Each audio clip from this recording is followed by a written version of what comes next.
They call him OG teaser ఒకటి censor చేశారు. అది ఎప్పుడు వస్తుందో నాకు తెలియదు. సంక్రాంతికి వస్తుందని చాలా మంది అంటున్నారు. ఏమో నా డౌట్ కొడుతుంది. ఈ పార్టీకి వాళ్ళ అనౌన్స్మెంట్ ఇవ్వాల్సింది 14th నాడు, 14th నాడు రావాల్సింది, లేదంటే 15th నాడు అన్నా కానీ వాళ్ళ అనౌన్స్మెంట్ ఇవ్వాల్సింది. ఐ డోంట్ థింక్ ఇప్పట్లో రాదనిపిస్తుంది. It will take time. అదనుకున్నా కానీ సినిమాని జూలైలో రిలీజ్ చేద్దామని ప్లాన్స్ చేస్తున్నారు. సినిమాకి షూటింగ్ జస్ట్ ఇంకో 15 days మాత్రమే మిగిలింది. జనవరి ఎండ్ లో పవన్ కళ్యాణ్ గారు షూట్ లో జాయిన్ అవుతారంట. ఆ 15 days స్ట్రెచ్ కంప్లీట్ చేసిన తర్వాత సినిమా జూలైలో రిలీజ్ అయ్యే ఛాన్స్ ఉంది అంటున్నారు. పెద్దది ఇంకోటి తెలిసేది ఏంటంటే OG2 కూడా ఉంటదంట. ఎందుకు అనే ఫీలింగ్ వస్తుంది. నేను చెప్పినట్టుగానే పార్ట్ 2 అనేది ఒక క్రైసిస్ జరుగుతుంది. స్టోరీ చాలా ఉండాలి. ఈ స్టోరీ ఏదైతే ఉందో OG ఫస్ట్ పార్ట్ ఇలా స్టోరీని కంప్లీట్ చేసేయండి. సెకండ్ పార్ట్ కి జస్ట్ ఒక హింట్ ఇచ్చి కంటిన్యూ చేస్తాం హ్యాపీ. జస్ట్ ఏదో సగం చెప్పేసిన మిగతా స్టోరీ మీరు సెకండ్ పార్ట్ లో చూసుకోండి అనే కల్చర్ ఇప్పుడు తగ్గిపోతుంది అనే ఫీలింగ్ అనమాట. ఎగ్జాంపుల్ దేవరా పార్ట్ 2 చాలా పెద్ద ప్రాబ్లం పెట్టింది. అది పుష్ప కూడా అలానే చేశారు సెకండ్ పార్ట్. సో పుష్ప 3కి నూకేసారు. అట్లా కాకుండా ఇది చాలా ఉండాలన్నమాట. 1 minute 39 seconds ఉంది టీజర్. ఇప్పుడు వచ్చే కొత్త టీజర్ సెన్సార్ చేశారు.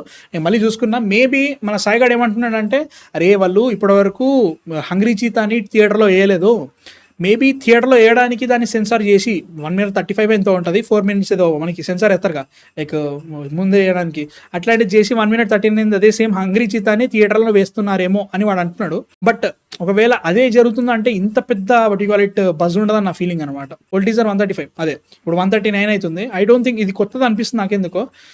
I'm excited. నేను చెప్తున్నా కదా, my most anticipated movie of 2025 is they call him OG.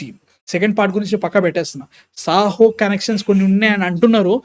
ఎక్కడ కూడా కన్ఫర్మ్ కాలేదు. ఉంటే హ్యాపీ, బాగానే ఉంటుంది అనిపిస్తుంది. వాటిని చాలా బాగా చూపిస్తే హ్యాపీ.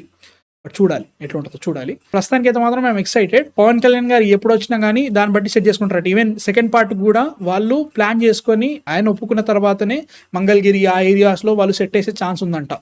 సో చూడాలి ఎట్లుంటుందో. ఐ డోంట్ థింక్ లైక్ OG2కి వాళ్ళు ఎప్పటి నుంచో ప్లాన్ చేస్తున్నట్టున్నారు. ఇప్పుడు కొత్తగా వచ్చింది కాదు, చాలా రోజుల నుంచిగా OG2 అని చెప్పేసి ఒకటి అంటున్నారు. HHVM రిలీజ్ అయ్యేంత వరకు OG నుంచి పెద్ద అప్డేట్స్ ఏవి రావంటున్నారు. మేబీ నాకు ఎందుకో సంక్రాంతి ఇప్పుడు రాదనిపిస్తుంది. టీజర్ అయితే మాత్రం no doubt about it. Teaser అయితే రాదు, but it will take time. Ready చేసుకుంటున్నారు అనిపిస్తుంది. చాలా వరకు సినిమా రెడీ అయిపోయింది. జస్ట్ 15 days కోసం చూస్తున్నారు. పోస్ట్ ప్రొడక్షన్ చేసేసుకుంటారు, మ్యాక్సిమం చేసేసుకుంటున్నారు. జూన్ ఆర్ జూలై అనుకుంటున్నారు చాలా మంది. జూలైలో రిలీజ్ అయ్యే ఛాన్స్ ఉందంట they call him OG. And ఏవో like first pan Indian cinema లేపేస్తుంది అట్లా కాదు, కానీ it's going to be really big movie. I'm excited. చూడాలి ఎట్లుంటుందో. అండ్ హరిహర వీరమల్లు ఖచ్చితంగా 28th నాడే వస్తుంది, March. No doubt about it. గట్టి కొడితే వారంలో సెట్ అయిపోతుంది. వారం మాత్రమే మిగిలింది వాళ్ళకి. వారం వాళ్ళు షూట్ కంప్లీట్ చేసుకుంటే మిగతా అన్నీ కూడా అయిపోతూ ఉంటాయి. సో మార్చ్ 28th వద్దాం అని చెప్పేసి గట్టిగా ఉన్నారనమాట. దాని తర్వాత సెకండ్ సింగిల్ కూడా జనవరి ఎండ్ అయినా మాక్సిమం ఫిబ్రవరిలోనా ఇద్దామని చూస్తున్నారు. ఫిబ్రవరి ఎండ్ దగ్గరికి టీజర్ అట్లా ప్లాన్ చేస్తున్నారు. మళ్ళీ మార్చ్ దగ్గరికి వచ్చిన తర్వాత ట్రైలర్ అలా ఉంటుంది. మార్చ్ 28th నాడు సినిమా ఖచ్చితంగా రిలీజ్ అవుతుంది. No doubt about it. ఇంకా హరిహర వీరమల్లు పార్ట్ 2 అవన్నీ సినిమా రిలీజ్ అయిన తర్వాత చూసుకుందాం. ప్రస్తుతానికి అయితే మాత్రం Harihara Veeramallu and OG is on track. OG teaser అయితే మాత్రం టైం పడుతుంది అనిపిస్తుంది. 1 minute 39 seconds అంట. సో ఎలా ఉంటుందో చూడాలి. హంగ్రీ చీతాన్ని లేపేస్తా, నాకు నమ్మకం ఉంది లేపేస్తాను. ఎందుకంటే like Saaho teaser and trailer చూసిన తర్వాత మతిపోతుంది, అవి మామూలుగా ఉండవు. దాన్ని మళ్ళీ ఒక రకంగా బాగా చూపించిందంటే మళ్ళీ సుజితే హంగ్రీ చీతాతో. సో హంగ్రీ చీతా కంటే బాగుండాలని ఉంటుందని కూడా అనుకుంటున్నా. మీ థాట్స్ కింద కామెంట్స్లో చెప్పండి. OG మీద very excited. Looks like Pushpa 2 rod దింపింది to TFI. Many producers invested 200 crores plus for many movies. They won't make money in APNTS.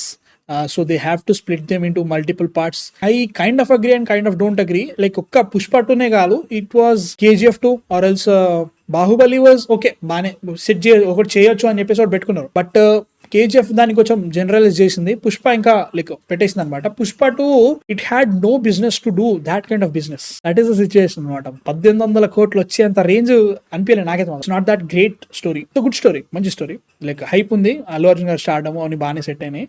But అంత పెద్దగా కావాల్సింది. బట్ ఇప్పుడు దేవరా వచ్చింది, దాంతో పొన్నియిన్ సెల్వన్, ఈ ఫిల్మ్స్ అన్ని కూడా ఒక రకంగా అవే ఇబ్బంది పెట్టినాయి అనమాట. సో కరెక్టే, ఒక రకంగా అట్లా అనిపిస్తుంది. బట్ చూడాలి ఎట్లుంటుందో. అన్ని ఉన్నాయి. ఒక ఫ్యాక్టర్ అని అనుకోలేదు, ఒక పుష్ప వల్లనే అవుతుందని అనుకోలేదు. ఇంకా చాలా వరకు చేస్తారు. లైక్ గేమ్ చేంజర్ లాంటి సినిమాకి 450 అన్నప్పుడు నాకు కొంచెం డౌట్ వస్తుంది అనమాట. స్టోరీ చూసుకోవాలి, కాంబినేషన్ పెట్టుకొని చూసుకుంటున్నారు కాబట్టి అట్లా అవుతున్నాయి. స్టోరీ మీద ఎక్కువ ఫోకస్ పెట్టి తీసుంటే ఇంకా బాగుంటుంది అన్న ఫీలింగ్.